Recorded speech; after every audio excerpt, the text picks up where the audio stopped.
Assalamualaikum warahmatullahi wabarakatuh. Waalaikumsalam warahmatullahi wabarakatuh. Shalom. Om Swastiastu. Saya ucapkan terima kasih banyak kepada Bapak Ibu yang sudah meluangkan waktunya dan membantu proses saya dalam pendidikan calon guru penggerak angkatan 11 dalam hal diseminasi menumbuhkan budaya positif di lingkungan sekolah.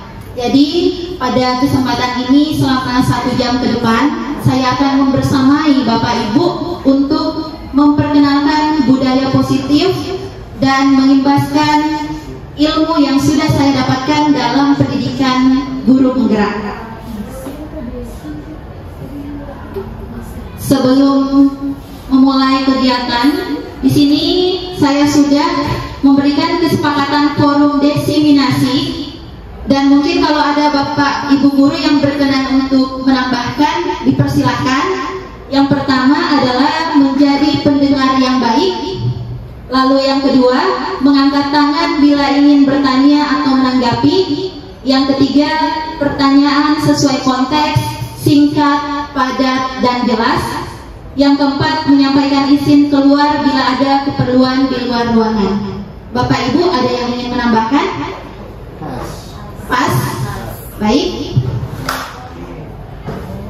Selanjutnya tujuan dari diseminasi ini adalah yang pertama adalah memahami konsep budaya positif yang di dalamnya terdapat konsep perubahan paradigma stimulus respons dan teori kontrol, 3 teori motivasi perilaku manusia, motivasi internal dan eksternal, keyakinan kelas, hukuman dan penghargaan, 5 kebutuhan dasar manusia, 5 posisi kontrol guru, dan segitiga restitusi.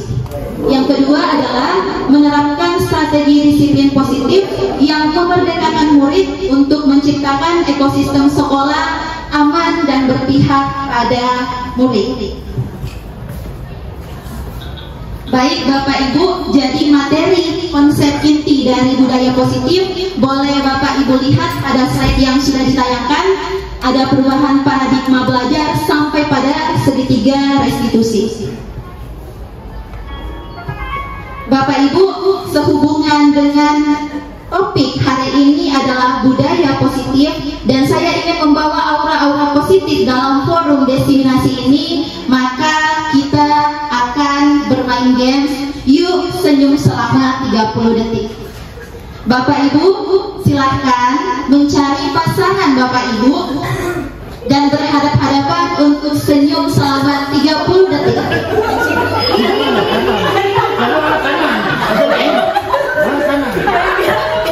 Silakan Bapak Ibu.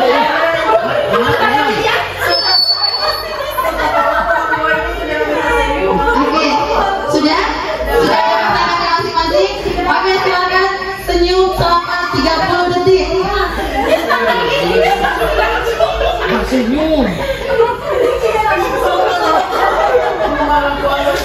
Ya, Bapak Ibu, mungkin awalnya Bapak Ibu akan memaksa senyum lebih dulu, tapi seketika melihat teman yang ada di depan Bapak Ibu, secara otomatis aura positif itu keluar, dan inilah yang saya inginkan. Baik, pertanyaan pemantik. Apakah Bapak Ibu setuju atau tidak setuju tentang hukuman dapat mendisiplinkan anak? Setuju atau tidak? Tidak. Oke, tidak setuju. Lalu yang kedua, pemberian hukuman dengan hal positif seperti membaca atau membersihkan halaman sekolah dapat meningkatkan disiplin anak. Setuju atau tidak? Ada yang setuju, ada yang tidak. Oke, terakhir adalah memberi penghargaan meningkatkan motivasi belajar anak. Setuju atau tidak? Setuju. Tidak. Oke, ada yang setuju, ada yang tidak. Mari kita sama-sama melihat jawabannya setelah mempelajari materi berikut. Yang pertama tentang perubahan paradigma. Di sini ada A dan B. Ada A sebagai Anda dan B sebagai teman Anda. Bayangkan Bapak Ibu menuliskan benda atau sesuatu yang sangat berharga untuk Anda. Letakkan di salah satu tangan Anda dan genggam benda atau sesuatu tersebut dengan segala daya. Buatlah sebuah kepalan. Teman Anda bertugas untuk mencoba dengan sekuat tenaga dengan berbagai cara untuk meminta Anda memberikan benda tersebut. Bisa membujuk, mengancam, menghardik, merayu, menyuap, apa saja agar dapat membuka kepalan tangan Anda. Silakan dicoba Bapak Ibu. Satu bertindak sebagai Anda dan satu sebagai teman Anda. Anda yang melepaskan tangan, teman Anda membujuk untuk membuka kepalan tangan tersebut. Menggengam benda. Silakan Bapak Ibu, bisa misalnya Bapak Ibu mengibaratkan yang sedang ada di dalam kepalan tangan Bapak Ibu adalah cincin kawin Bapak Ibu. Itu adalah sesuatu yang sangat berharga dan tidak akan Bapak Ibu berikan kepada yang lain.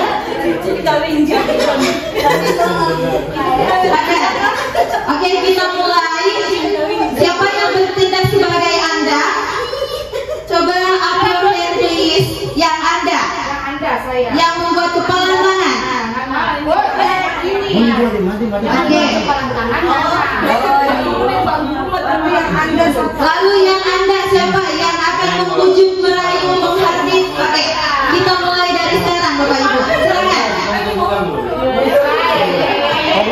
Kalau saja dapat membuka kepada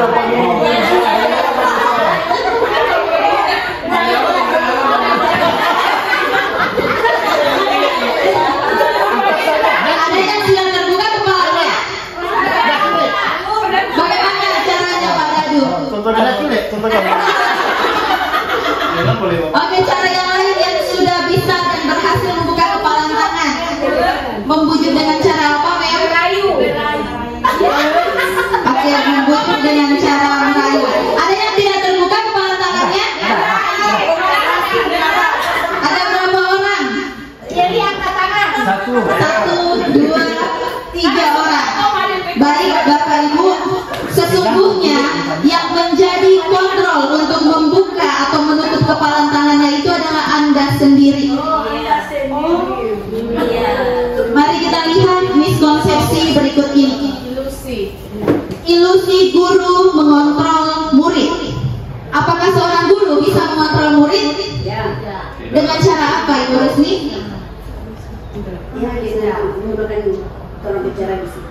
Oke, dengan cara disiplin. Lalu yang kedua, ilusi bahwa semua penguatan positif, efektif dan bermanfaat. Apakah benar Bapak Ibu? Halo. Ilusi bahwa semua penguatan positif, efektif dan bermanfaat. Seperti contohnya memberikan pujian saat melakukan sesuatu, apakah itu bermanfaat? Baik, lalu yang ketiga, ilusi bahwa membuat kritik dan membuat orang merasa bersalah dapat menguatkan karakter. Tidak. Lalu yang terakhir adalah ilusi bahwa orang dewasa memiliki hak untuk memaksa. Tidak. Baik. Lalu untuk menjawab tadi, boleh kita lihat tabel yang sudah ditayangkan di sini. Di sini ada stimulus respon dan ada teori kontrol atau pilihan. Di stimulus respon, kita mencoba mengubah orang agar berpandangan sama dengan kita. Itu mustahil Bapak Ibu. Jadi yang harus kita lakukan adalah memiliki teori kontrol, yaitu kita berusaha memahami pandangan orang lain tentang dunia. Lalu yang kedua, perilaku buruk dilihat sebagai suatu kesalahan. Teori kontrolnya, semua perilaku itu memiliki tujuan, mau baik atau tidak baik. Lalu yang ketiga, orang lain bisa mengontrol saya. Itu tidak benar, karena sesungguhnya Anda sendiri yang bisa mengontrol diri Anda. Lalu yang keempat, saya bisa mengontrol orang lain. Apakah bisa Bapak Ibu? Yang benar adalah Anda tidak bisa mengontrol orang lain. Lalu pemaksaan ada pada saat bujukan gagal. Biasanya saat rujukan tidak berhasil ada pemaksaan. Ya, teori kontrolnya kolaborasi dan konsensus menciptakan pilihan-pilihan baru. Lalu yang terakhir, model berpikir menang atau kalah. Teori kontrolnya adalah model berpikir menang-menang. Biasanya dikenal dengan win-win solution. Baik, sekarang materi tentang disiplin positif dan nilai-nilai kebajikan universal. Sebelum melanjutkan materi, saya ingin menanyakan dulu, kira-kira apa yang Bapak Ibu ketahui tentang disiplin positif? Apa itu disiplin positif?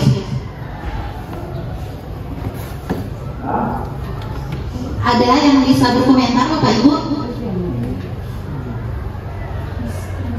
Ibu Rahayu bisa memberikan komentarnya, apa yang Ibu Ayu pahami tentang disiplin positif?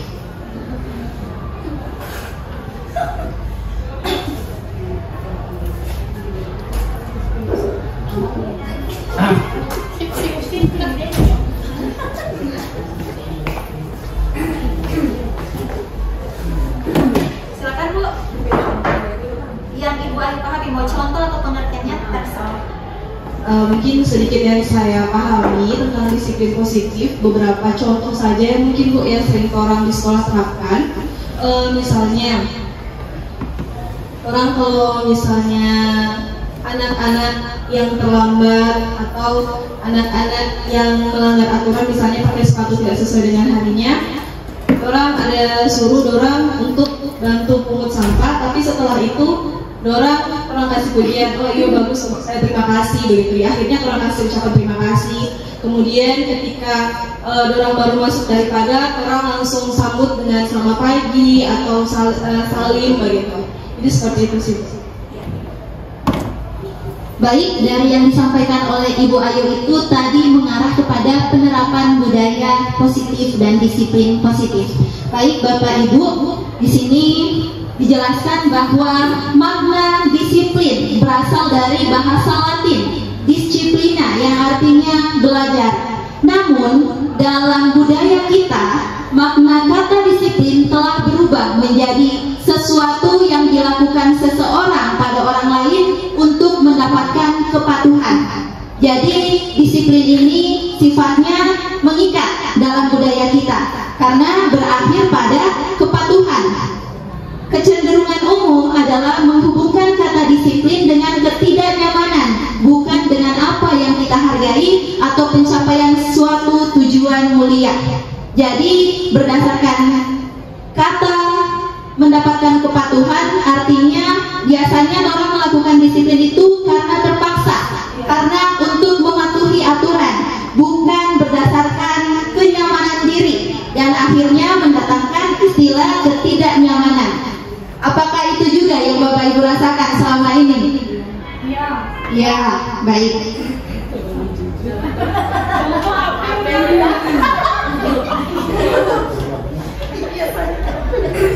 Baik Bapak Ibu, selanjutnya adalah nilai kebajikan universal.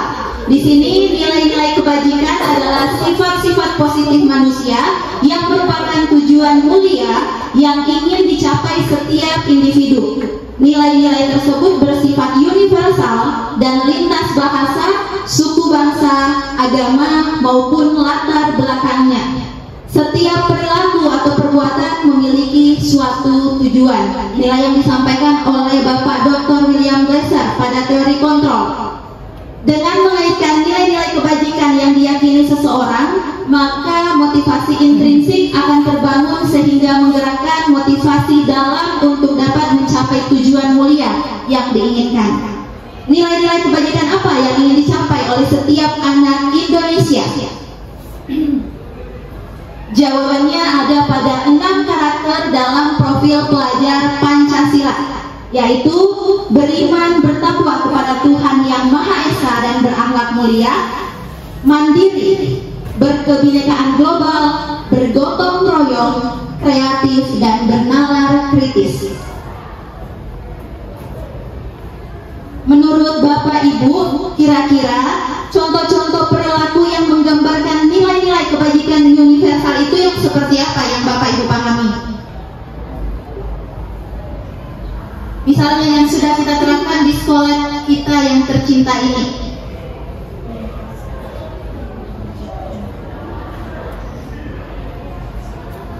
Ibu Yeli, silakan.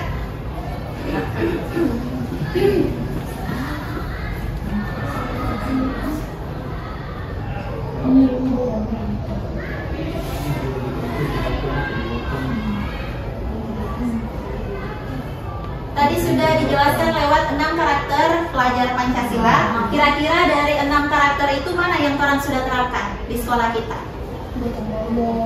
Gotong royong. Oke, gotong royong. Kemudian berakhlak mulia itu. Berakhlak mulia. Kemudian 5S. Iya, 5S.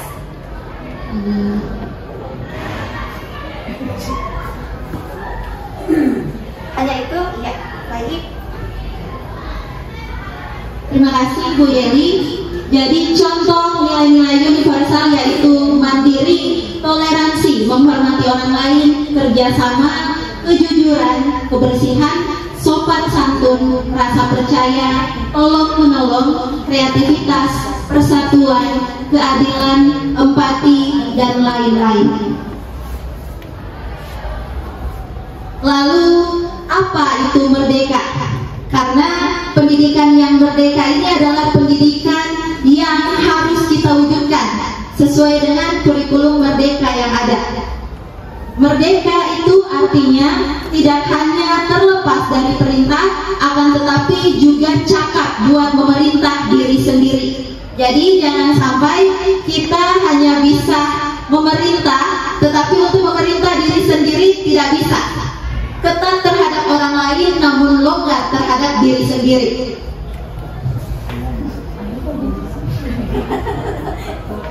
Lalu apa kaitan merdeka dengan disiplin? Di sini dijelaskan bahwa disiplin dan kemerdekaan saling melengkapi. Disiplin memberikan struktur dan arah yang diperlukan untuk menggunakan kemerdekaan secara bertanggung jawab, sementara kemerdekaan memberikan ruang untuk menerapkan disiplin diri secara sukarela demi mencapai tujuan yang lebih besar. Selanjutnya kita masuk pada teori kebutuhan dasar manusia. Bapak Ibu ada yang tahu, ada yang bisa menjelaskan apa itu kebutuhan dasar manusia? Oke, silakan Pak Made.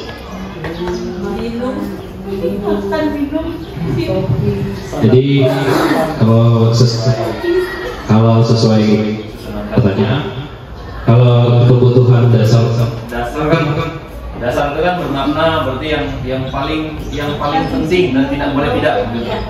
Jadi mungkin kebutuhan dasar itu adalah kebutuhan yang harus dipenuhi oleh manusia. Mungkin salah satu yang paling dasar itu adalah kebutuhan untuk bertahan hidup lah, karena dia kan harus makan gitu.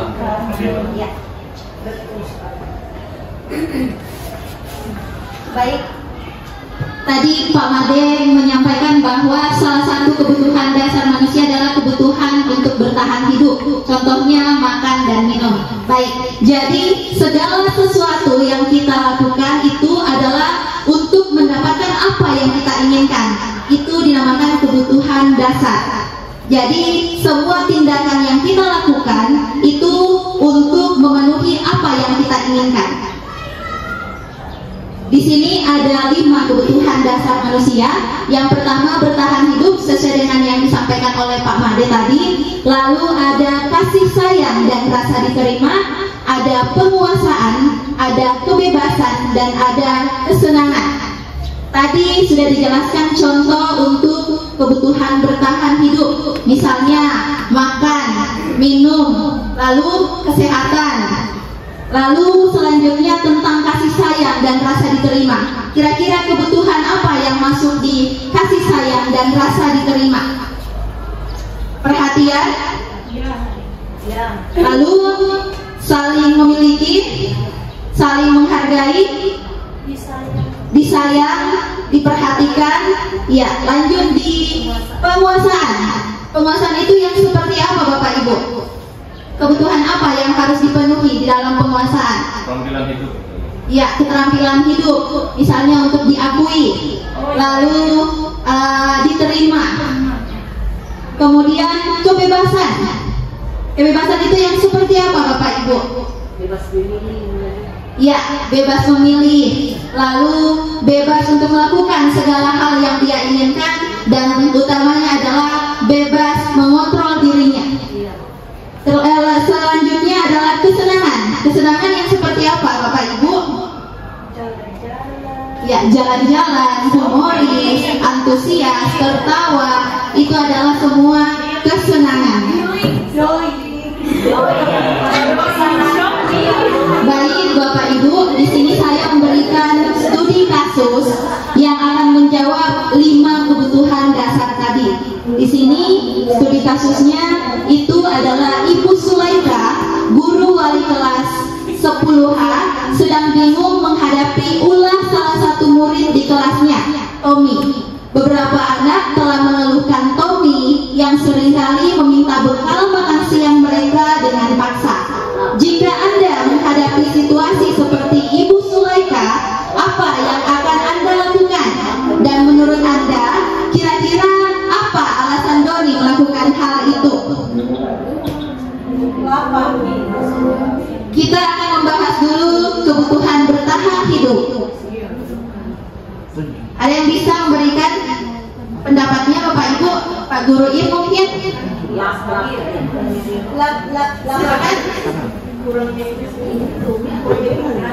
Terima kasih atas kesempatan yang diberikan. Mungkin di sini Umi sedang apa? Oke, kebutuhan bertahan hidupnya lapar. Ya. Dia kalau ada lagi? Kedua dia ini Butuh mandiri. perhatian. Rasa kecemburuan, kebiasaan lagi, memang dia sudah terbiasa seperti itu. Ada juga siswa yang sering nakal, memang sudah dia nakal yang baik itu. Ya. Ada lagi kebiasaan, ada juga guru. Baik, mari kita lihat satu persatu untuk bertahan hidup. Alasan Tommy, karena ia lapar dan orang tuanya tidak membawakannya bekal makan siang. Maka kebutuhan dasar yang sedang berusaha dipenuhi oleh Tommy adalah kebutuhan untuk bertahan hidup. Lanjut untuk kebutuhan yang kedua, kasih sayang dan rasa diterima. Dari kasus Ibu Sulaika, mungkin Tommy merasa senang temannya jadi memperhatikan dia. Berarti dia ingin diperhatikan. Ketika temannya melaporkan tindakannya itu pada gurunya dan gurunya memberitahu orang tuanya sehingga orang tuanya jadi memperhatikan dia, maka kebutuhan dasar yang sedang dipenuhi Tommy adalah kebutuhan akan kasih sayang Dan rasa Lalu alasan yang ketiga, penguasaan, kebutuhan penguasaan. Di sini karena temannya jadi takut dengan dia dan menuruti keinginannya, maka sebetulnya Tommy sedang berusaha memenuhi kebutuhan dasarnya akan kekuasaan. Jadi mungkin karena ditakuti oleh teman-temannya, dia merasa dirinya berkuasa, memiliki power di lingkungan teman-temannya. Lalu kebutuhan kebebasan. Alasannya karena dia merasa bosan dengan bekal makanan yang dibawakan ibunya dari rumah, karena ibunya selalu membawakan bekal yang sama. Oleh karena itu dia ingin mencoba makanan teman-temannya yang beraneka ragam.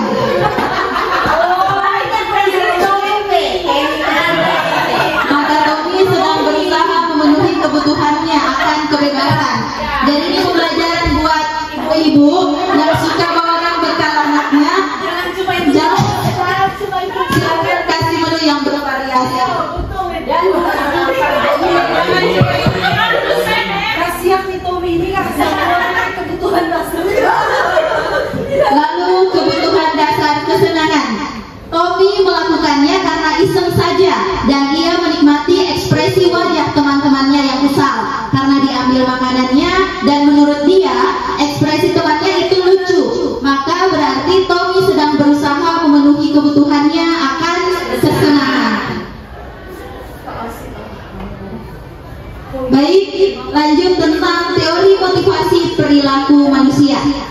Di sini ada motivasi eksternal dan motivasi internal. Yang pertama, motivasi eksternal adalah untuk menghindari ketidaknyamanan atau hukuman. Apa yang akan terjadi apabila saya tidak melakukannya? Biasanya pertanyaan ini yang muncul di benak kita. Lalu motivasi eksternal yang kedua adalah untuk mendapatkan imbalan dari orang lain atau institusi. Pertanyaannya adalah apa yang akan saya dapatkan apabila saya melakukannya? Dan yang ketiga adalah motivasi internal untuk menghargai diri sendiri. Dan tujuan utama dari penerapan budaya positif adalah memunculkan motivasi internal dari dalam diri. Artinya Bapak Ibu harus menghargai diri sendiri dengan segala perilaku yang Bapak Ibu lakukan dan menghindari motivasi eksternalnya. Sekarang mari pikirkan tentang diri Bapak Ibu sendiri. Bapak Ibu sekarang berada di dalam kelas ini mengikuti materi budaya positif. Alasannya Ibu berada di sini Apakah karena secara sukarela atau keterpaksaan?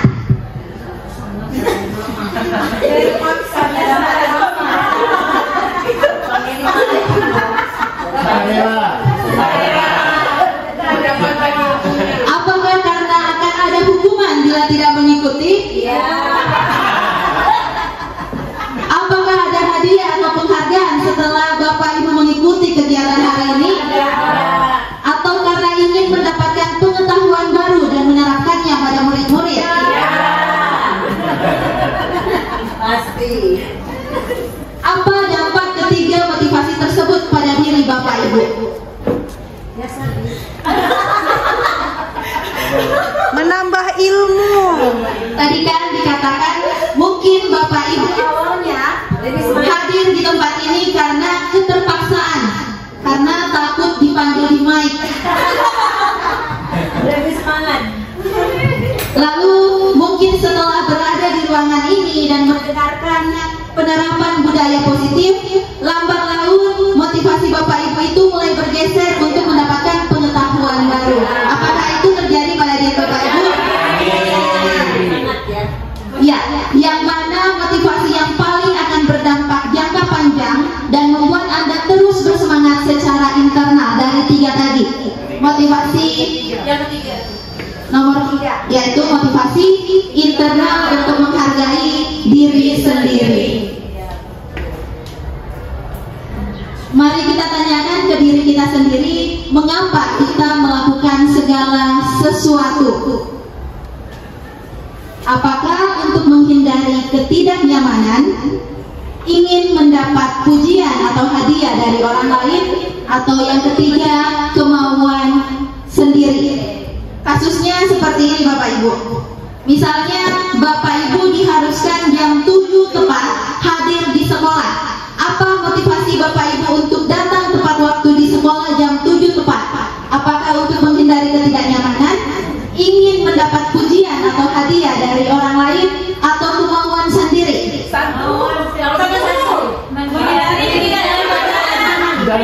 Oke. Menghindari ketidaknyamanan. Boleh dijelaskan ketidaknyamanan seperti apa yang Bapak Ibu dapatkan saat terlambat? Kalau yang pertama menghindari ketidaknyamanan, saya kan bawa motor dari rumah ke Marigan. Kalau lewat jam 7 ke atas itu biasanya semacet di bawah. Mau lewat SMA 2 macet, mau lewat juga di SMK 2 juga macet, mau lewat di Bungkuk juga macet karena ada sekolah lagi kan di situ kan. Itu yang kedua. Itu yang pertama. Kemudian yang kedua kan sudah diterapkan bahwa jam 7 TW itu kan orang solusi apel pagi kan. Kalau lewat dari situ kan nanti kan orang dapat pagi kan tidak nyaman. Tepuk tangan dulu untuk Ibu Ruti yang sudah jujur dari dalam hati. Masih ada Bapak Ibu yang ingin menambahkan? Saya ingin mendengar ketidaknyamanan yang lain yang mungkin mewakilkan saya ketidaknyamanan itu.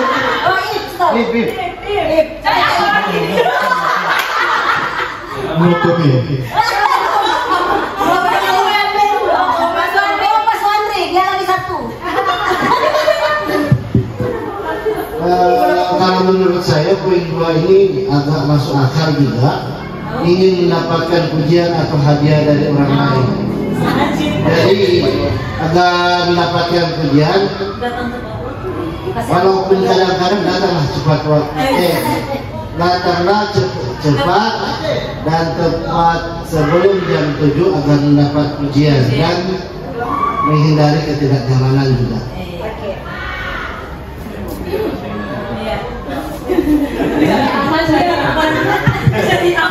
Baik, apa yang sudah disampaikan, belum ada motivasi kemauan sendiri untuk hadir pada jam 7 tepat. Berarti selama ini pembiasaan apel pagi menjadi ketidaknyamanan bagi guru-guru. Apakah betul Bapak Ibu? Iya. Makanya banyak-banyak membuat materi ini menjadi banyak mau di ini. Saya banyak Iya, Bapak Ibu, untuk menciptakan budaya positif memang tidak semudah membalikkan telapak tangan. Kita terus berproses, cepat, lambat, asalkan sampai. Baik, di sini selanjutnya adalah apa pendapat Bapak Ibu tentang memberi penghargaan kepada murid. Kita akan lihat lewat kasus ini. Ibu Anas, guru kelas 2 SD, mendapatkan masalah. Murid-muridnya tidak bisa tertib berdiri antri di depan pintu kelas dan selalu berebutan masuk ke dalam kelas setelah jam istirahat usai. Akhirnya, Bu Anas berpikir cepat dan mengandalkan stiker bintang. Setiap murid-muridnya akan masuk kelas usai jam istirahat. Bu Anas akan mengiming-imingi murid-muridnya dengan stiker bintang. Siapa yang dapat berdiri lurus dan berbaris rapi antri di depan pintu dapat bintang dari Bu Anas.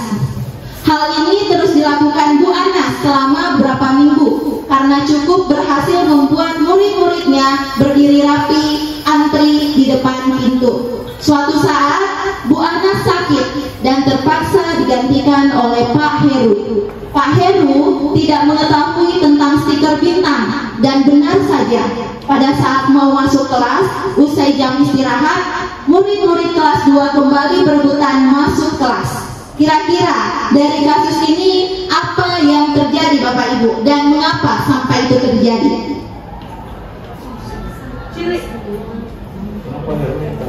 Jadi Ibu Anas ini memberikan stiker bintang untuk membuat murid-muridnya antri berbaris rapi di depan pintu kelas saat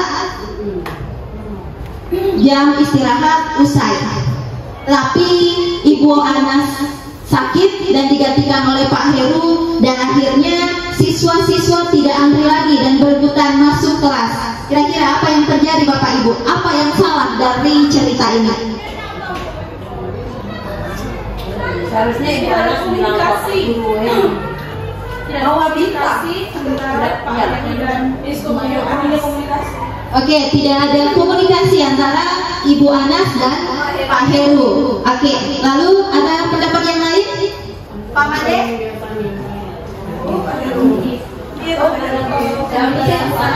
Oke, jadi karena anak-anak tadi itu sudah terbiasa dapat stiker bintang, jadi ketika tidak dapat mereka jadi tidak serius gitu karena tidak tertarik karena tidak dapat stiker bintang. Jadi melihat kasus di atas, anak-anak termotivasi karena mendapatkan penghargaan berupa stiker bintang. Di sini dijelaskan bahwa dihukum oleh penghargaan seperti yang dijelaskan oleh kasus tadi, bahwa penghargaan berlaku sama dengan hukuman dalam arti meminta atau membujuk seseorang melakukan sesuatu untuk memenuhi suatu tujuan tertentu dari orang yang meminta atau membujuk. Dorongan eksternal dan akan ada faktor ketergantungan. Tadi dorongan eksternal dan ketergantungannya berasal dari Ibu Anas dari stiker bintang. Dampaknya dari pemberian penghargaan yang pertama adalah pengaruh jangka pendek dan jangka panjang. Mungkin stiker bintang akan berefek pada jangka pendek, tetapi tidak untuk jangka panjang. Lalu yang kedua, penghargaan menghukum. Maksudnya menghukum seperti apa Bapak Ibu? Misalnya kalau anak dapat juara, ketika dia dapat juara, dia Menghukum diri sendiri. Sedih. Iya. Karena ekspektasi yang di luar dari apa yang diharapkan. Ya. Lalu penghargaan mengurangi ketepatan. Seperti apa, Bapak Ibu? Kalau ini mungkin motif. Jadi biasanya kalau orang mau kerja karena orang kayak kesenangan sendiri, tapi ketika diberi penghargaan orang jadi Senang. ada rasa untuk dapat penghargaan, jadi Iya.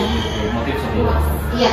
Jadi dia bekerja berdasarkan penghargaan terima. Begitu tidak mendapatkan penghargaan, kecewa dan berubah, tidak tepat lagi. Lalu penghargaan tidak efektif.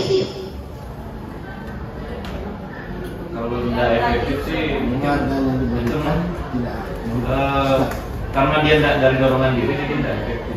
Ya, karena penghargaan ini berasal dari motivasi eksternal. Begitu tidak mendapatkan motivasi eksternal, akhirnya tidak efektif lagi untuk meningkatkan motivasi internal dari dalam dirinya. Lalu yang terakhir adalah penghargaan merusak hubungan.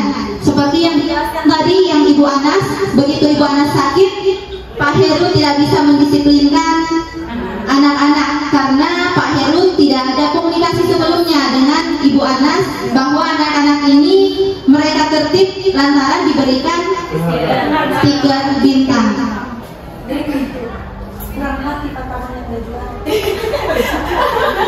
Baik, bagaimana harusnya bentuk program kebajikan atau apresiasi? Dalam memberikan apresiasi atau pengakuan kepada murid, perlu diingat beberapa hal. Yang pertama adalah beri pengakuan secara khusus. Yang kedua, beri pengakuan secara pribadi. Yang ketiga, beri pengakuan kepada semua murid atau bergantian. Beri pengakuan secara konsisten dan fokus pada prosesnya. Jadi, apresiasi yang diberikan kepada anak-anak itu jangan hanya sesaat.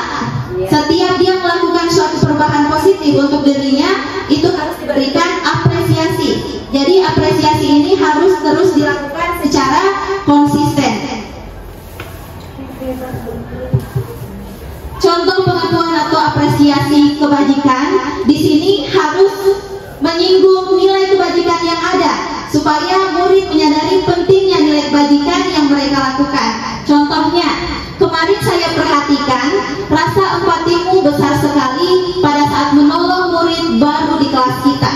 Jadi di sini jelas nilai kebajikannya adalah rasa empati yang besar dan situasinya adalah pada saat menolong murid baru di kelas kita. Lalu yang kedua, saya menghargai kepedulianmu pada saat kamu membantu teman-temanmu di tugas kelompok. Jadi pada saat memberikan apresiasi, jangan lupa Bapak Ibu memberikan penguatan kepada nilai kebajikannya, agar murid secara konsisten, secara tidak langsung mengakui, oh setelah kita melakukan nilai kebajikan ini, saya mendapat penghargaan. Lalu yang ketiga, terima kasih untuk rasa tanggung jawabmu pada saat kamu memungut kertas-kertas yang berserakan di lantai. Jadi bukan cuma bukan cuma jempol yang diberikan kepada anak, tetapi mengingatkan kembali pada nilai kebajikan yang dilakukan. Baik Bapak Ibu, mari kita melihat tindakan guru dan mencocokkannya apakah ini hukuman atau konsekuensi. Mencatat 100 kali di dalam buku kalimat, saya tidak akan terlambat lagi karena terlambat ke sekolah. Apakah ini hukuman atau konsekuensi? Hukuman. Lalu lari mengelilingi lapangan basket 2 kali karena terlambat hadir di sekolah. Hukuman. Murid diminta untuk push up 15 kali karena tidak menggunakan masker ke sekolah. Hukuman. Menggantikan kertas tugas teman yang telah dicoret-coret. Konsekuensi. Membersihkan tumpahan air di meja tulis karena tersenggol pada saat belajar. Konsekuensi. Murid disuruh untuk mengenakan sepatu seharian di sekolah karena tidak mengenakan sepatu hitam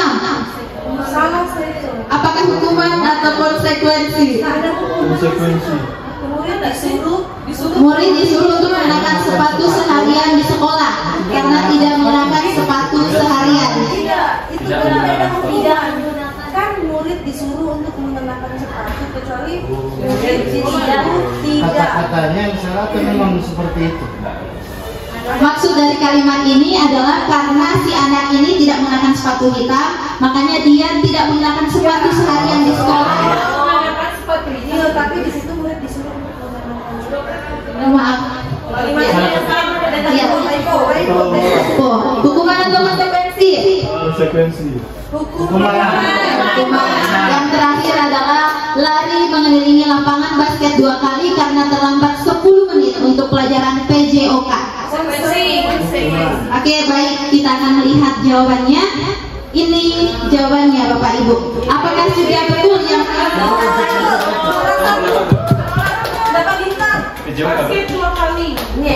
Jadi yang termasuk konsekuensi adalah menggantikan kertas tugas teman yang telah dicoret-coret, membersihkan tumpahan air di meja tulis karena tersenggol pada saat belajar, dan lari mengelilingi lapangan basket 2 kali karena terlambat 10 menit untuk pelajaran PJOK. Dari sini saya ingin bertanya dulu kepada Bapak Ibu, apa yang Bapak Ibu pahami tentang hukuman dan konsekuensi sampai bisa mengkategorikan ini hukuman dan ini konsekuensi?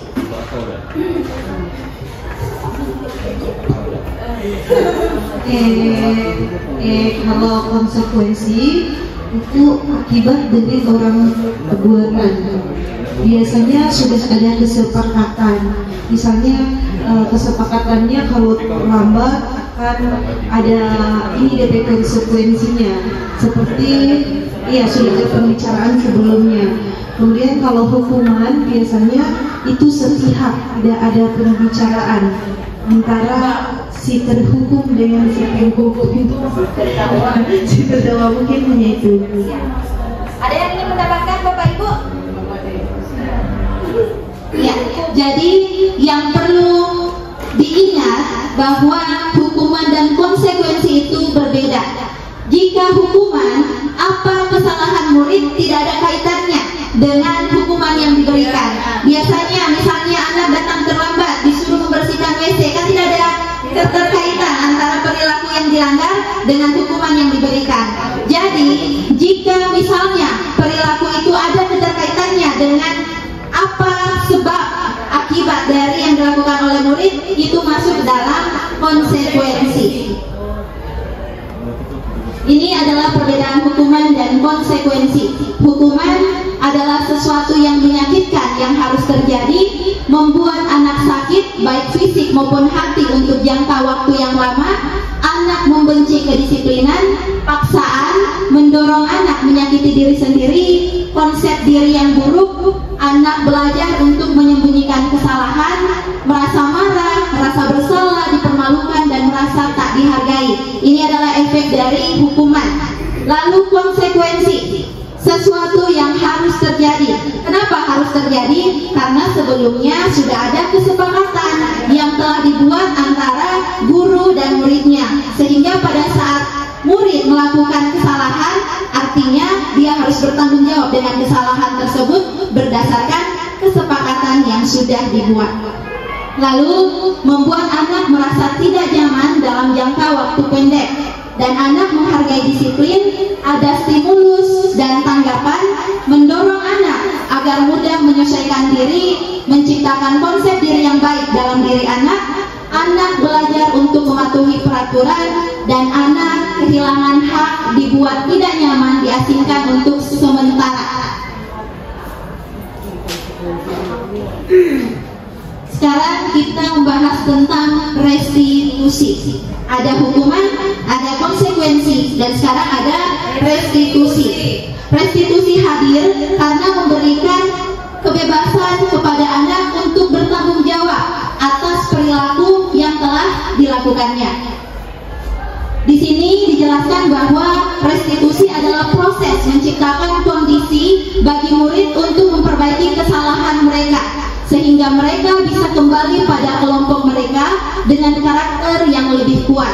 Restitusi juga merupakan proses kolaboratif yang mengajarkan murid untuk mencari solusi untuk masalah mereka dan membantu murid berpikir tentang seorang seperti apa yang mereka ingin menjadi, tujuan mulia, dan bagaimana mereka harus memperlakukan orang lain.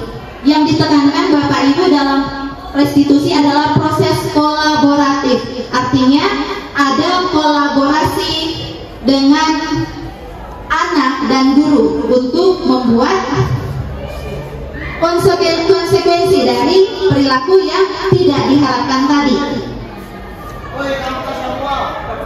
Lanjut ke keyakinan kelas. Mengapa tidak peraturan saja dan harus dinamakan keyakinan kelas? Yang pertama, mengapa kita memiliki peraturan harus menggunakan helm bila mengendarai kendaraan roda 2? Kira-kira apa ya Bapak Ibu? Sampai Bapak Ibu menggunakan helm pada saat mengendarai roda 2.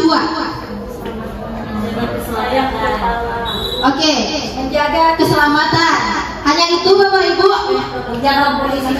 Ya, supaya tidak dapat tilang terkena sweeping. Lalu yang kedua, mengapa kita memiliki peraturan 3M, menggunakan masker, mencuci tangan, dan menjaga jarak 1,5 meter pada saat COVID kemarin?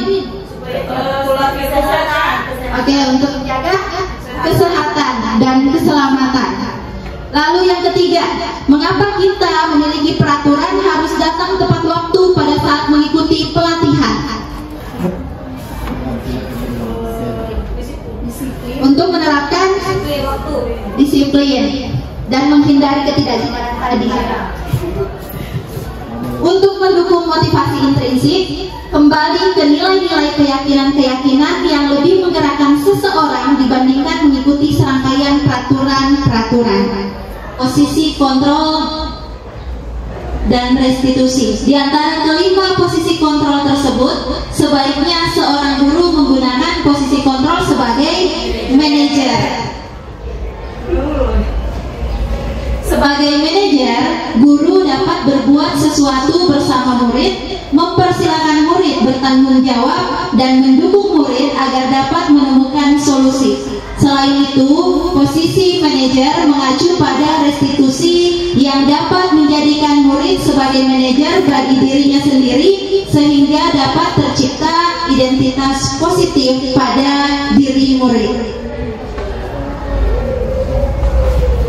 Baik Bapak Ibu, di sini slide menayangkan tentang bagaimana posisi kontrol seorang guru mulai dari penghukum, pembuat rasa bersalah, teman, pemantau, dan manajer. Untuk posisi penghukum, guru biasanya menghardik, menunjuk-nunjuk, menyakiti, dan menyindir. Lalu untuk pembuat rasa bersalah, guru berceramah dan mengatakan seharusnya atau ibu kecewa. Lalu sebagai teman, guru menyatakan membuat alasan-alasan untuk muridnya, dan untuk pemantau menghitung dan mengukur, dan terakhir manajer adalah mengajukan pertanyaan umum. Baik, sekarang kita lanjut tentang segitiga restitusi. Ada 3 langkah dalam penerapan segitiga restitusi. Yang pertama adalah menstabilkan identitas, yang kedua memvalidasi kebutuhan, dan terakhir adalah menanyakan keyakinan. Pada menstabilkan identitas, biasanya guru berkata, setiap orang pasti pernah melakukan kesalahan. Lalu kamu bukan satu-satunya yang pernah melakukan ini. Lalu untuk validasi kebutuhan, guru berkata, kamu tentu punya alasan mengapa melakukan itu. Lalu adakah cara yang lebih efektif untuk mendapatkan apa yang kamu butuhkan? Terakhir pada menanyakan keyakinan. Di sini guru meminta murid untuk menyampaikan nilai-nilai apa yang telah kita sepakati dan kamu ingin menjadi orang yang seperti apa. Untuk menstabilkan identitas, di sini tujuannya adalah untuk membuat anak yang merasa gagal karena berbuat salah menjadi menjadi positif terhadap dirinya. Guru berkata, berbuat salah itu hal yang manusiawi. Tidak ada manusia yang sempurna.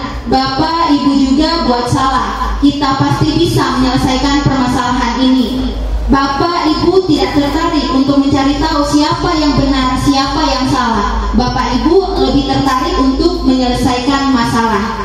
Kalau kamu menyalahkan dirimu sendiri terus-menerus, apakah kamu bersikap baik pada dirimu sendiri? Lalu untuk validasi kebutuhan, guru berkata, kamu bisa saja melakukan hal yang lebih buruk, tapi kamu tidak melakukannya kan? Kamu pasti punya alasan mengapa melakukannya. Apa yang penting bagi kamu? Kamu boleh tetap berusaha menjaga sikap itu, tapi tambahkan sikap yang lain yang baru. Lalu, maukah kamu belajar cara lain untuk mendapatkan yang kamu butuhkan tanpa harus memukul? Apakah kamu bisa melakukannya dengan lebih baik besok lagi? Dan terakhir adalah menanyakan keyakinan. Di sini anak melihat kesalahannya dihubungkan dengan norma sosial dan nilai-nilai yang mendasari manusia berinteraksi dengan orang lain. Yang disampaikan oleh guru, apa nilai yang kita percaya di kelas atau di sekolah kita? Nilai-nilai universal apa yang telah kita sepakati? Kelas yang ideal itu seperti apa sih? Kamu ingin jadi anak seperti apa? Apa yang kamu rasakan ketika kamu melakukan itu? Kamu menjadi orang yang seperti apa? Baik Bapak Ibu, sebelum masuk ke refleksi pembelajaran, mungkin saya akan memberikan video sedikit tentang penerapan segitiga restitusi yang telah saya lakukan.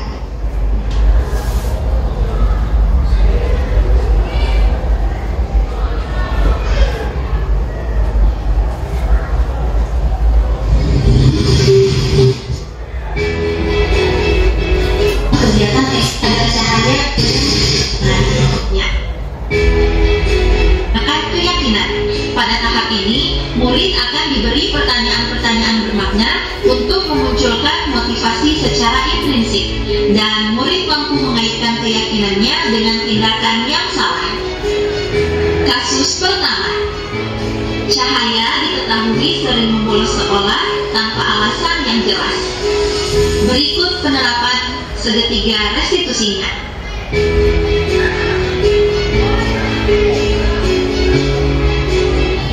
Cahaya, ibu tahu Cahaya adalah anak yang cerdas dan punya rasa ingin tahu yang tinggi. Ibu sangat menghargai semangat Cahaya dalam belajar. Tapi di sini ibu ingin membicarakan sedikit tentang absensi Cahaya belakangan. Terima kasih Bu. Saya juga suka belajar, tapi akhir-akhir ini saya merasa sulit untuk datang ke sekolah.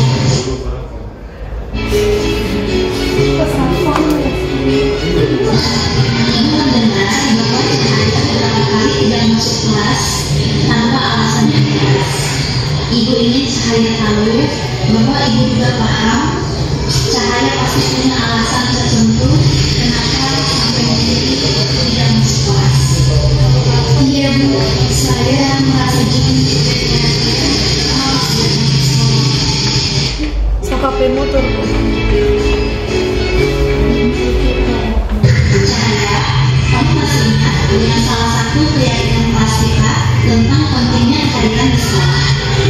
Iya Bu, kehadiran itu penting, kami sepakat karena kehadiran itu adalah bagian dari tanggung jawab kami sebagai siswa Bu.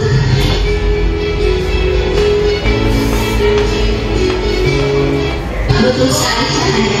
Dengan tidak masuk kelas, menurut Cahaya keyakinan kelas mana yang Cahaya salah? Saya menganggap keyakinan tentang tanggung jawab dan pentingnya hidup itu sendiri.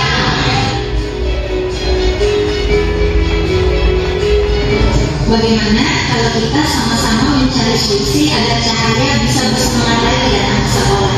Kira-kira apa yang bisa dilakukan Cahaya? Mungkin kalau saya bisa ikut ekstrakurikuler yang saya sukai, saya akan bersemangat lagi datang ke sekolah Bu. Itu ide yang bagus. Ibu juga akan membantu Cahaya agar bisa terlibat dalam kegiatan ekstrakurikuler yang Cahaya suka.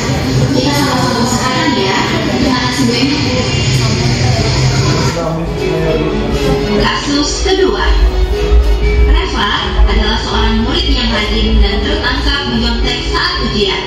Berikut adalah penerapan segitiga restitusinya.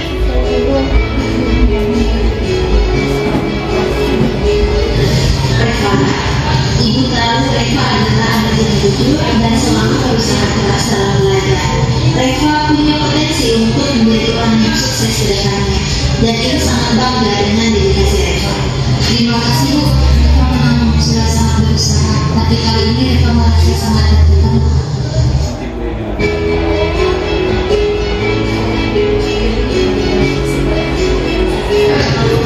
Ibu melihat Reva menyontek saat ujian tadi.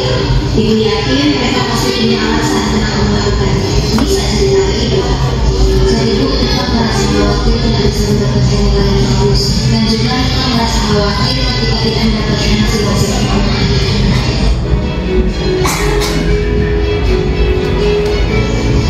Reva, apa Reva masih ingat dengan keyakinan kelas kita tentang kejujuran dalam belajar dan saat ujian? Ya Bu, kami sepakat bahwa kejujuran adalah yang sangat penting. Dengan mencontek tadi, kira-kira keyakinan kelas mana yang dipalangkan? Reva melanggar keyakinan tentang kejujuran dan usaha pribadi.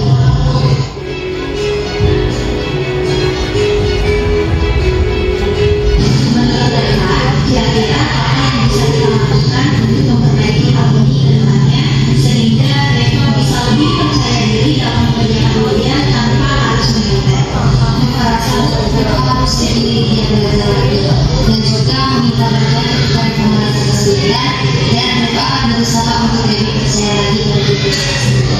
Itu ide yang sangat bagus Reva, dan Ibu bersedia membantu Reva dalam proses ini. Ibu juga akan membantu Reva untuk membuat jadwal belajar bersama jika Reva mau. Mari kita usahakan agar hal ini tidak terulang lagi ya. Terima kasih banyak Bu.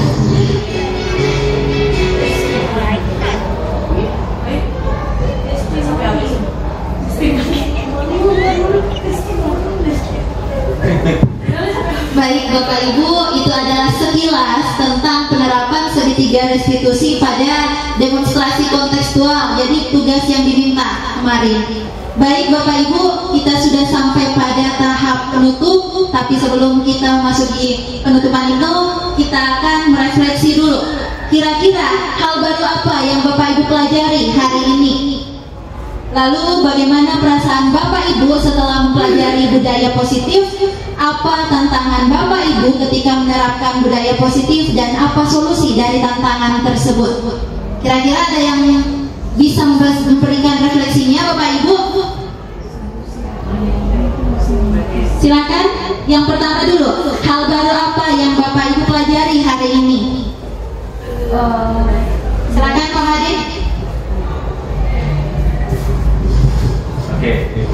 Baik, jadi untuk hal baru yang dipelajari hari ini sebenarnya ada banyak ya, tentang nilai-nilai kebajikan, kemudian motivasi intrinsik, lalu tentang keyakinan kelas, lalu yang paling menarik sekali itu yang bagian terakhir yang tentang restitusi. Kemudian juga ada satu hal yang menarik bagi saya, itu adalah tentang motivasi intrinsik, terutama pada bagian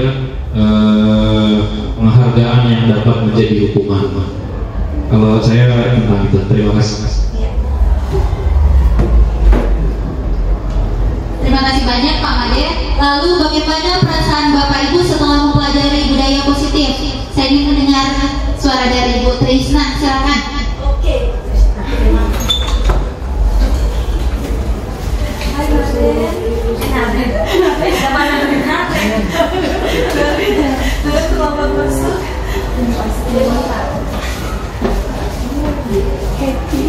Perasaan Ibu Trisna setelah mempelajari budaya positif? Yang pasti menambah wawasan saya dan happy. Baik, Ibu Trisna merasa happy. Terima kasih banyak ya Bu. Lalu apa tantangan Bapak Ibu ketika menerapkan budaya positif? Mungkin Ibu Siti?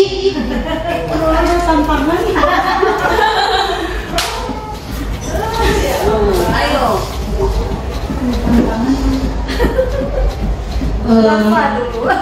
Ya, yang pasti tantangannya ada beragam, karena berhubung juga di kelas saya ada salah satu siswa yang sangat-sangat luar biasa dan membutuhkan juga peran guru BK di dalamnya. Jadi tantangannya biasa dihadapi pastinya, dan dan akan berusaha menerapkan yang terbaik untuk siswa, terutama di kelas saya salah satunya. Terima kasih. Baik, solusi dari tantangan tersebut bagaimana Ibu Cindy? Solusinya Iya, yang pasti solusinya menerapkan disiplin positif, terutama yang tadi karena di siswa yang di kelas saya ini kayaknya kelihatannya solusinya itu banyak, terutama akhlaknya. Ya, pertama itu akhlaknya karena luar biasa. Solusinya pasti tidak mengira tapi mencoba. Terima kasih. Baik, saya ingin mendengar lagi pendapat dari perwakilan bapak-bapak tentang tantangan yang dihadapi saat menerapkan budaya positif. Mungkin Pak Suhandri boleh menyumbangkan suara.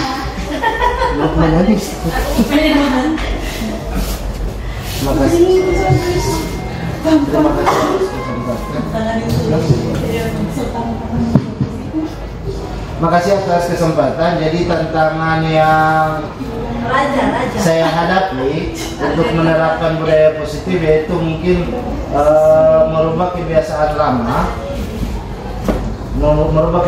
lama siswa ke kebiasaan yang baru atau yang positif, dan solusinya mungkin dengan memberikan sosialisasi kepada siswa dan memberikan sosialisasi dan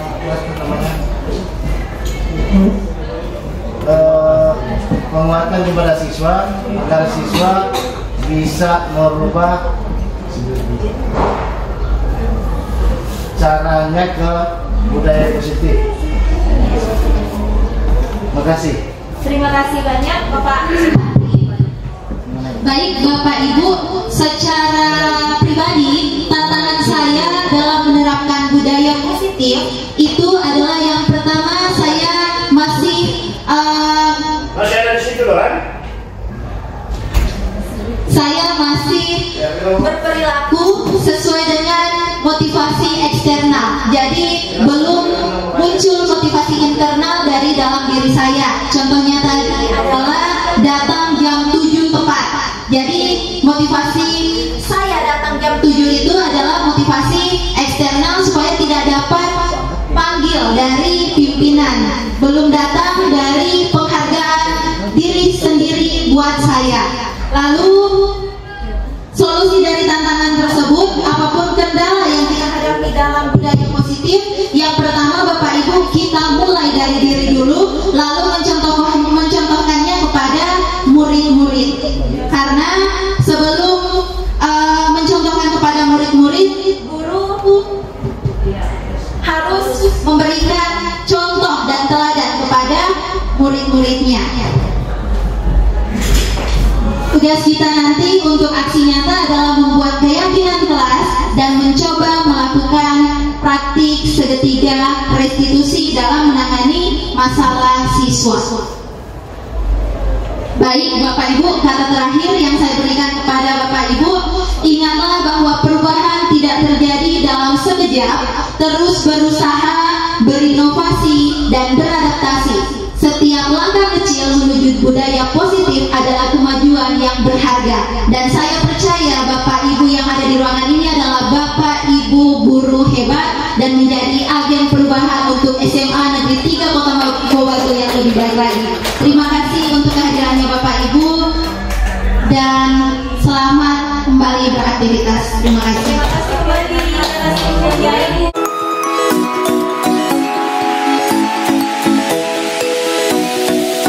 Assalamualaikum warahmatullahi wabarakatuh.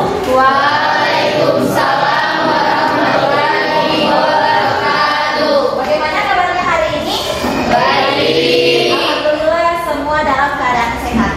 Jadi hari ini kita akan membuat tentang keyakinan kelas. Ada yang tahu apa itu keyakinan kelas? Coba, ada yang tahu apa itu keyakinan kelas? Keyakinan kelas adalah mirip-mirip seperti peraturan kelas. Tetapi sekarang kita akan membuat peraturan kelas itu dalam bentuk keyakinan. Kenapa harus keyakinan? Karena dengan membuat keyakinan berarti kalian meyakini dalam diri dan bertanggung jawab untuk melaksanakan apa yang sudah kalian yakini. Seperti apa contohnya? Jadi Ibu akan memberikan satu contoh. Keyakinan kelas ini akan kita buat dalam kesepakatan kelas. Misalnya di kelas 12-nya 4, setiap siswa harus datang tepat waktu. Paling lambat jam 7.30. Itu salah satu contohnya. Sekarang Ibu akan mengajak kalian untuk membuat peraturan-peraturan kelas. Dari peraturan-peraturan kelas itu kita akan membuat yang namanya kalimat positif. Ibu akan bagikan sticky note-nya.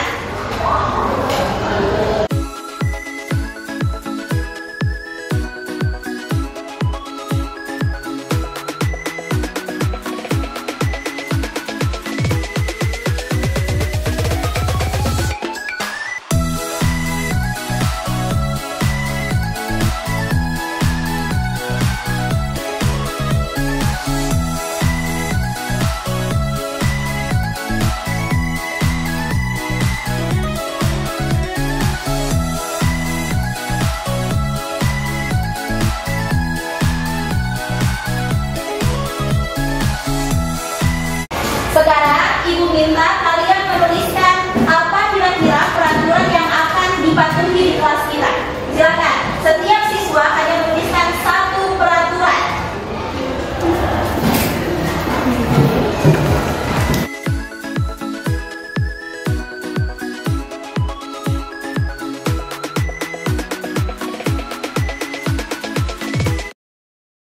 Sudah selesai? Sudah. Sekarang saatnya kalian menempelkan peraturan itu di papan tulis. Silakan.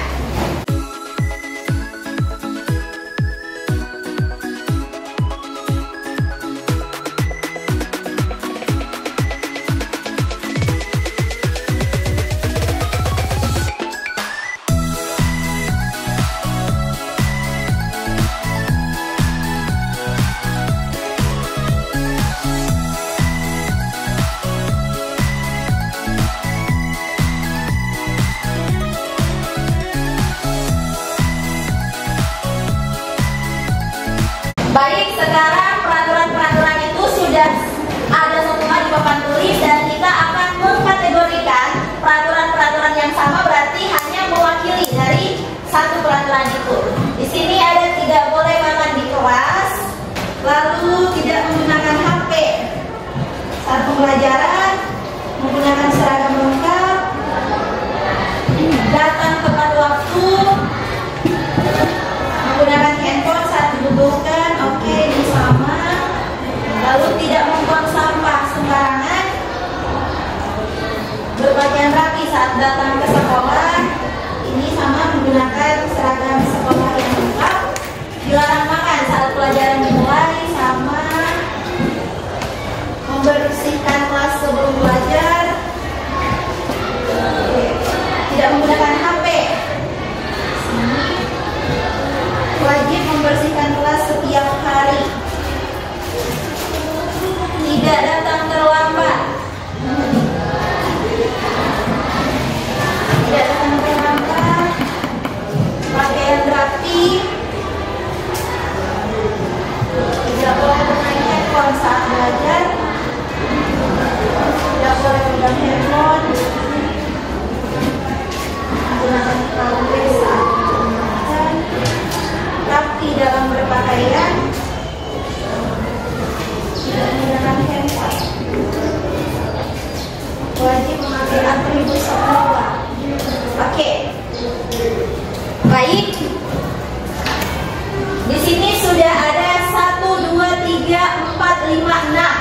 peraturan yang sudah kalian buat.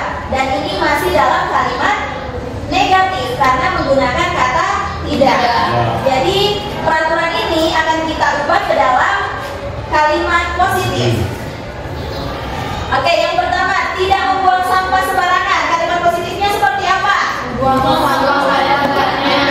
Buang sampah pada tempatnya.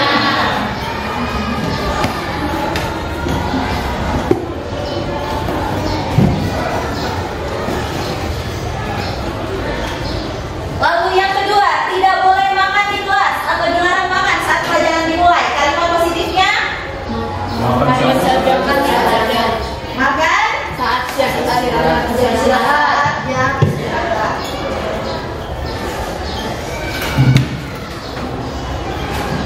Oke, yang ketiga, tidak menggunakan handphone saat jam pembelajaran. Kalimat positifnya? Menggunakan handphone saat dibutuhkan saja. Oke, menggunakan handphone saat dibutuhkan saja.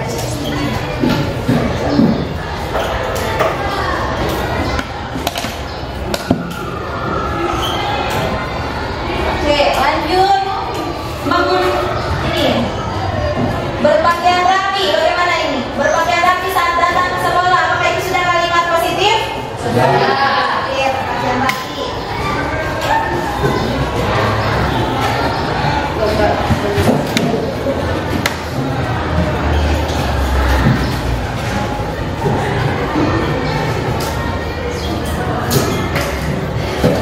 Lalu tidak datang terlambat. Kalimat positifnya? Datang tepat waktu. Datang tepat waktu. Minimal jam berapa? 7.30.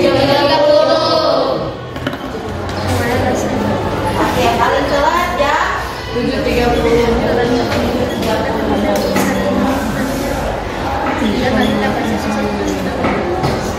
Dan terakhir adalah membersihkan kelas sebelum belajar. Apakah itu sudah kalimat positif? Sudah. Oke, berarti membersihkan kelas.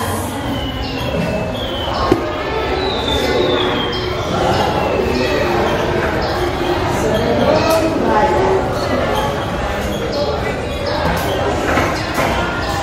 Oke, sekarang sudah ada 1, 2, 3, 4, 5, 6 keyakinan kelas yang sudah kita buatkan ke dalam kalimat positif. Sekarang kita akan mencari nilai kebajikan apa yang ada dalam setiap perilaku ini. Untuk yang pertama, membuang sampah pada tempatnya. Kira-kira nilai kebajikan apa yang ada di situ? Nilai kebajikan itu adalah nilai-nilai positif yang menjadi nilai universal yang kita yakini bahwa nilai itu bermanfaat untuk kita semua. Kalau membuang sampah pada tempatnya berarti nilai yang dijunjung tinggi adalah nilai kebajikan. Oke, lanjut. Makan saat jam istirahat. Nilai apa? Nilai apa? Disiplin atau ketertiban. Oke, ketertiban. Yang ketiga, menggunakan HP saat dibutuhkan. Apa? Nilai apa? Tanggung jawab. Tanggung jawab.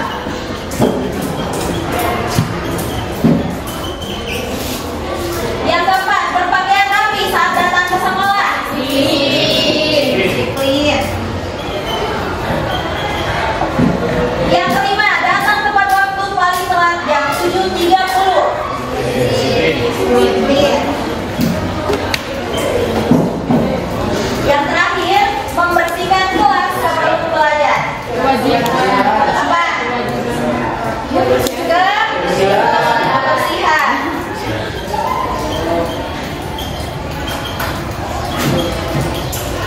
Oke, saatnya kita akan membagi tugas kalian sebagai warga kelas.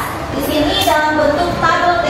Tabel T ini ada tampak seperti dan tidak tampak seperti. Sekarang kita akan melihat membuang sampah pada tempatnya. Biasanya tampak seperti apa? Buanglah sampah pada tempatnya.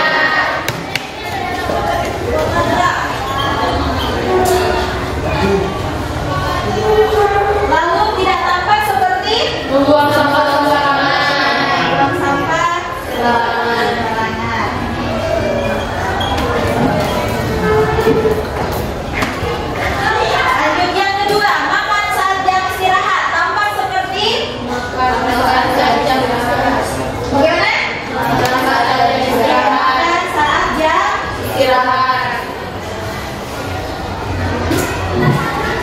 Lalu tidak tampak seperti Makan saat pelajaran. makan saat pelajaran berlangsung.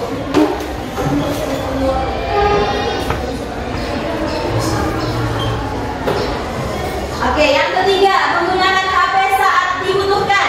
Tampak seperti Menggunakan bahasa Inggris. tidak ada notifikasi handphone saat Belajar.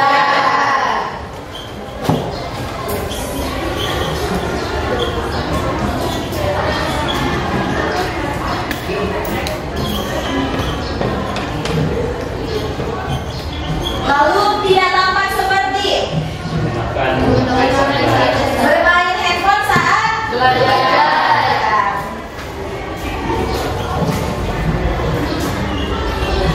lanjut, berpakaian rapi saat datang ke sekolah. Tampak seperti rapi dalam pakaian.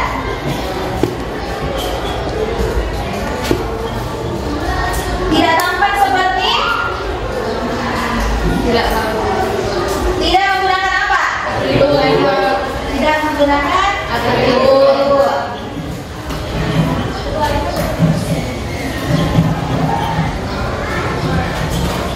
Lalu datang tepat waktu paling telat jam 7.30. Tampak seperti Datang pada waktu. oke, datang tepat waktu dan ikut apel pagi.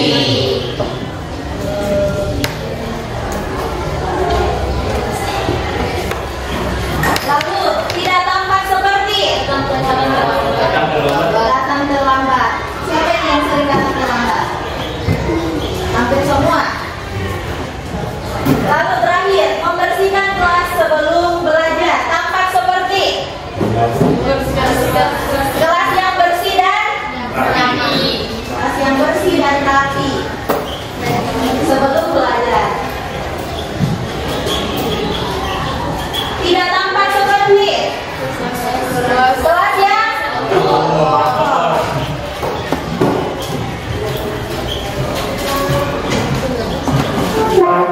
Oke, sudah dipahami ini? Sudah. Tugas kalian sebagai siswa adalah melaksanakan yang tampak seperti misalnya buanglah sampah pada tempatnya, makan saat jam istirahat, tidak ada notifikasi handphone saat belajar, rapi dalam berpakaian, datang tepat waktu dan ikut apel pagi, dan kelas yang bersih dan rapi. Ini menjadi tanggung jawab petugas kebersihan. Baik, sekarang kita akan membuat dalam tabel Y. Di tabel Y dibagi menjadi 3 bagian, ada yang terlihat, terdengar, dan berperilaku. Baik, yang pertama, buanglah sampah pada tempatnya. Terlihat seperti apa? Siswa membuang sampah Oke, siswa membuang sampah pada tempatnya. membuang sampah pada tempatnya.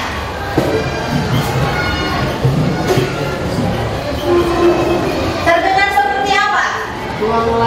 Ayo buang sampah. Oke, ayo buang sampah di tempatnya.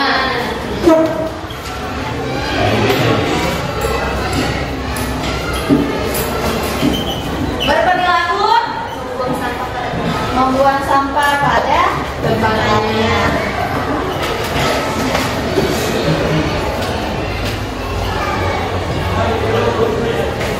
Oke, yang kedua, makan saat jam istirahat. Terlihat siswa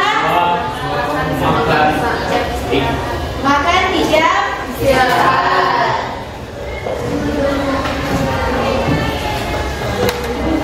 Lalu terdengar seperti apa? Ayo habiskan. Oke, ayo habiskan makananmu sebelum jam istirahat. Oke, makananmu sebelum jam istirahat selesai.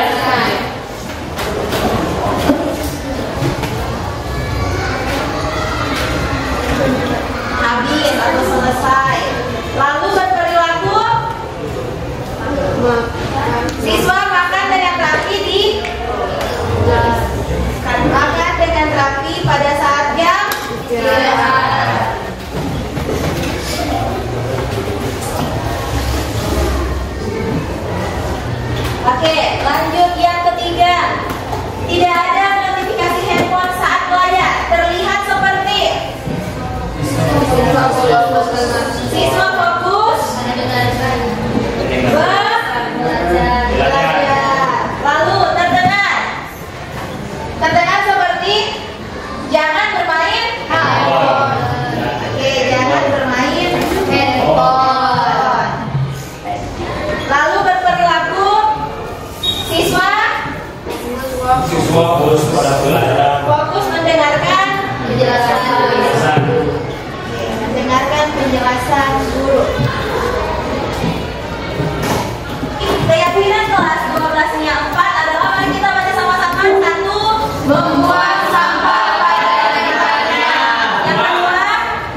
saat membuat keyakinan kelas awalnya ragu, tapi setelah ikut membuat keyakinan kelas, saya lebih bersemangat belajar.